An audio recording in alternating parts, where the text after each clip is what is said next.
Welcome to Volunteering in West Virginia, the monthly show that digs into the subjects of volunteerism, service, and community engagement. We spotlight service or volunteer opportunities and have in-studio guests discuss issues relevant to volunteerism. Today's guests are John David, Director of Southern Appalachian Labor School, and Assistant Director Marcus Wilkes. Thank you for being on the show, guys. Pleasure. Thank you. So John, starting off with you, can you give me a broad overview of Southern Appalachian Labor School? What is its mission? Thank you. Well, the mission is to work with and serve low-income and working-class people in impoverished communities, in former coal camps, etc. We began at West Virginia Institute of Technology as an extension service. Okay. And after we did that for a few years, we renamed ourselves, and in 1981 changed our name to the Southern Appalachian Labor School and became a 501c3 community development independent organization. Okay, and why do you feel the service that you provide is so necessary to West Virginia? Well, West Virginia has a history of, being a situation where people are in need of, I think, a sense that they have to come together and speak out and obtain a better life and living conditions than what they had. The coal industry at one time was, of course, a major factor, but it has departed. And so consequently, when we were looking at tech about starting new programs, we developed new degree programs in public service administration, health administration, community development, etc. And the students, like Marcus, in these programs have continued to feel a responsibility to do what is good and necessary for improving conditions in life. And I feel that we have spent a lot of time getting people to come together from those programs and from the local area to take into account and be responsible for improving conditions. It's a wonderful witnessing experience. Can you go into that a little deeper and explain from those degrees, like what are the occupations that a person would go into? Oh, they went into, well, for example, we were one of the first, if maybe the only one that succeeded to go with what was called University Year in Action. It was a pre-AmeriCorps, you might say, community service program that was set up during the Johnson-Kennedy administration's UYA, and Marcus was a member of UYA. And what we did was we developed them to be people that were, you might say, in the community that wanted to get a college degree and come back and spend a semester or a whole year in community service for credit. Mm-hmm. And that was what we developed with the public service program. So when it came to Apple Red, which now is called Legal Aid, when it became, sort of the family resource networks, when it became I think Marcus worked with the West Virginia Advocates for the Developmentally Disabled. WVADD. Yes. And such. what we wanted those folks that were involved with being served by those programs to come to tech to get a degree and go back and be part of change and involvement with those programs. So it became an internal sort of opportunity for folks to give back from the inside. And what sort of impact have you seen from that? Oh, the impact has been like Marcus and many other people in our organization right now, including those on the board and staff. They have stayed with us and continue to serve. And the commitment, the passion that they have with very little money, they became Vistas. They became members of AmeriCorps. They became involved with all kinds of things. It created an impetus, I think, for folks to really want to make a difference and stay with it. And so I am just amazed that after 40 years, some people are still with us 100% doing this kind of service to the people of West Virginia. Yes, yes.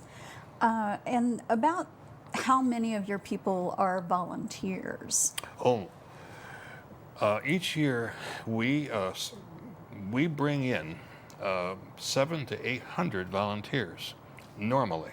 Of course, the conditions right now this past year Right. changed Right. changed that. But I had the opportunity to add up how many volunteers that we've had since we began, and we're at 20,000. Wow. 20,000 people have volunteered and come here in various ways, even for a week, to Right. do kind of different things. In terms of volunteers that are with us, you might say full-time, or, I would say that we have the Youth Build program, which has about 50 at a time. We have AmeriCorps members and Vistas, maybe a team of 7, 8, or 9, at a time. And we consider them volunteers, even though they're compensated, a stipend. Right, right. But they are making a sacrifice or a contribution, Right. for the good of what we're trying to do. So what are some of those volunteer positions, and do you do training for those positions? Well, for the volunteers that come here, the many that I mentioned, they usually come here for at least a week. We usually then gather when they come in on the weekend, often on a Sunday evening, for an orientation. Who we are, what's going on. Since I taught economics, we talk about the socioeconomic conditions. We have members of the staff that show up to add a little flavor to things, and so then we do, of course, if it's related to a construction activity, then we have to have some safety training. Many of the folks who come here are good, interested folks, but not well experienced or trained in doing, different kinds of things. So, Right. So does that mean most of your volunteers are they coming from out of state, or are they coming from schools in state? It sounds like you have groups come in to stay. Oh, yes. Many, if not most of them, are from other places. The Appalachian sort of image and heritage, is a big drawing factor Right. to come here.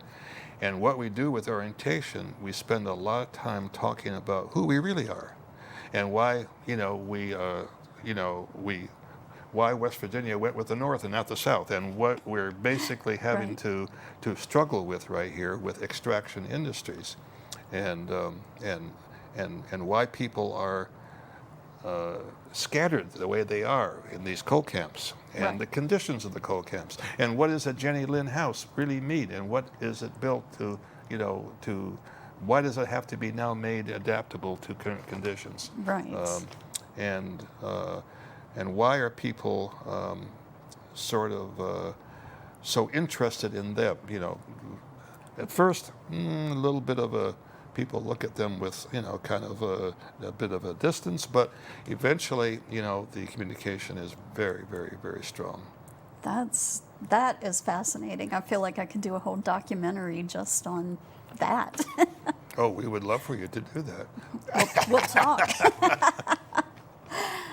What are the requirements and commitments for volunteering with SALS? Well, we basically feel we can work with just about anyone. I mean, if you work in construction, you really want to have them a proper age so they can handle equipment. But if they come younger than that, like a family with younger children, painting, I mean, different things we try to know ahead of time what they will kind of do. Right. I mean, what the ages are, and try to figure out, activities that will. And the way we are scattered, I mean, in Beers Fork, we have a farm, the animals need to be fed, we have a garden, we have a high tunnel. In Gully Bridge with the apartments, people need to be talked to. They're seniors, they need attention. Yes. They're trying to survive in a very isolated, remote location.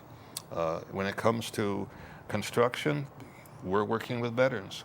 Veterans need respect, but veterans also need a bathroom that they can, access. Right. They need a porch that doesn't crash on them. They Right. need a ramp that they can get up and down, Right. And then, you can get to meet them, learn, and be part of their lives. So, Do you have any specific success stories to share?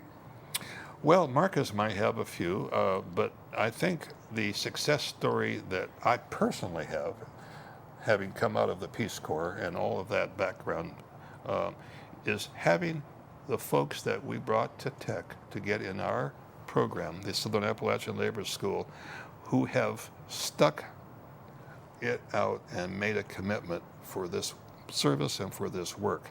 For me, it's a success story, and it makes me feel humble and honored to have these folks sacrifice so much. And you may have just answered this, but what has made you most proud of being part of the organization? Right. Well, I think I have learned to really respect and work with different folks, different backgrounds, different religious backgrounds, different folks that have a real sincere common appreciation and understanding of what needs to be done, and a concern that in order to survive, we need to work together. I mean, one of the things we're exploring right now is an alternative barter currency where people, might not need as much money as they don't have, but could swap skills and, using a computer program, be able to survive by sharing their knowledge among each other, rebuilding community, being part of survival under very innovative conditions and circumstances. I really like that idea. How would you like to grow in the future? The organization Yes. to grow. We think that we are going through different transitions all the time, and I call them plateaus as we move, Right. toward the mountaintop, so to speak. And I think that it's not a question of growing; it's serving different needs at different times. Right now, we're getting into home repairs because the houses of people need repaired. Right. They need to have a roof over their head that doesn't leak. They need an electrical system that is not dangling cords in single wall construction of Jenny Linn's. They need water and sewer. They need healthy living conditions. We also are moving more to deal with those folks who contributed so much. That is, we're trying to Right. transition coal miners to say, hey, what can we do for veterans? What can we do for seniors? What can we do for people who are amidst and among us that improve their living conditions and lives? And how do you learn about the needs in the community to decide what projects to tackle? Oh my. I think what's key is that we live there. And by living there and by really working with folks who are living there and not bringing in, folks with three-piece suit type Right. situations, people themselves know what their needs are, whether it's transportation, whether it's an opportunity to, like this past summer, we pioneered with WVU Extension to have virtual education for Energy Express. Energy Express being a program for Right. school kids to continue their education and keep things going and what have you. Well, it just happened that we basically had to do that. Right. And basically, you had food that had to be delivered to the families. Right. And so with Energy Express and with our Feed and Read program, we just gravitated into that reality of knowing what needed to be done. Okay, and now we're going to take a quick break, and we'll be right back with more information on Marcus. What is the name of the mask program? America Strong. America's Strong? Yes. Okay. Yeah, America's Strong, the mask program that's part of Southern Appalachian Labor School's programs. As the nation's doctor, I often get asked, what should I do if I think I might have coronavirus? People who are sick should stay home. You don't go to an emergency room, you don't go to a clinic. You get on the phone and you ask for advice and instructions from your physician. We don't want you to go into the ER or the doctor's office without talking to them first because you might spread coronavirus to someone else. Please visit coronavirus.gov for more information.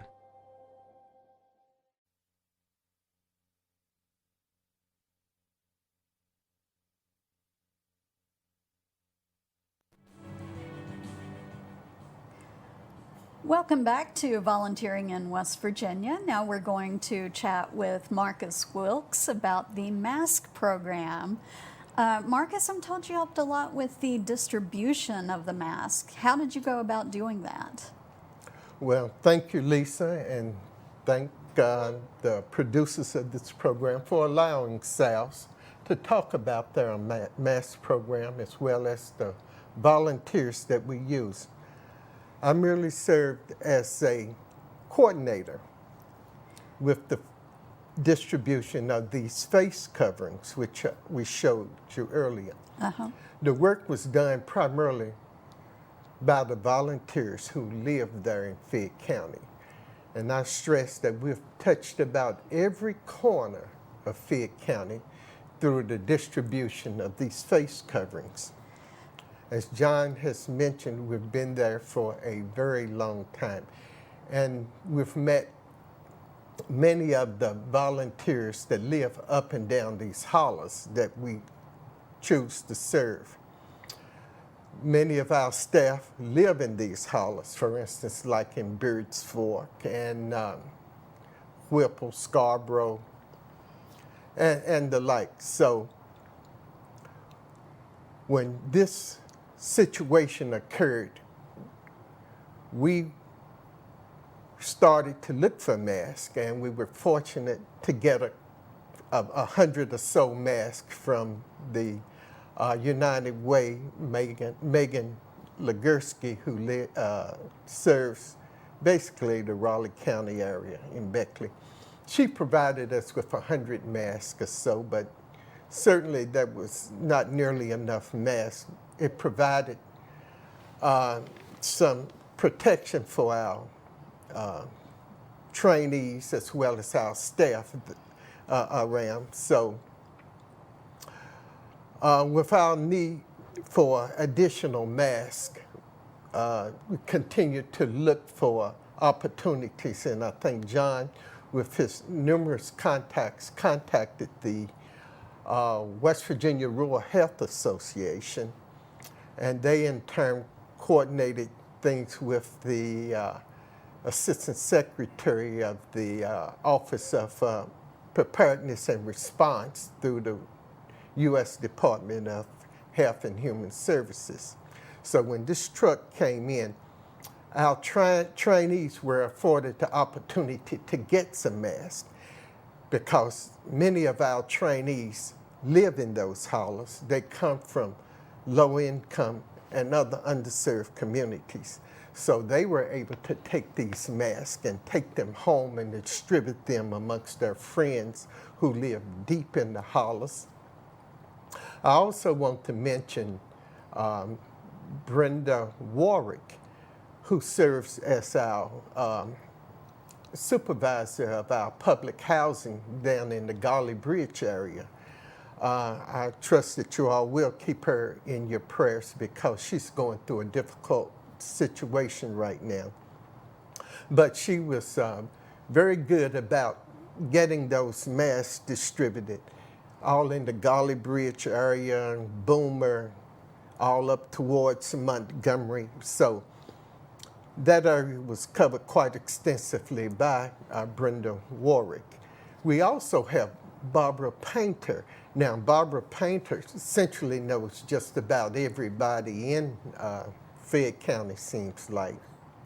And so Barbara Painter took it upon herself to distribute boxes of masks amongst her faith-based affiliations as well as affiliations with social service agencies throughout Fayette County. And she was able to reach as far as the Metal Bridge area of Fayette County, which was close to the Greenbrier County as such. And we also was able to include different people. For instance, like the person who works in our kitchen and dining room, they took mess towards Scarborough, Whipple. And the mature workers, they also volunteered, and they were able to get these masks out to many of the minority communities that exist throughout Fayette County. So I merely just coordinated activities amongst all of these different groups of people that work with and around SALS. So it was like a tree branching out to all of these different locations. Yes, and so, and I also forgot during the summer, we had the Energy Express program, and we also had Summer Vistas. Mm-hmm. And those Summer Vistas took it upon themselves to work with the Energy Express program as well as the Feed and Read program. And we have been looking at opportunities to provide education materials to youth that live up and down these hollers. So when the Energy Express program came about, there was 50 children that participated in the Energy Express program. So we were able to load food, education material, as well as masks on our vans.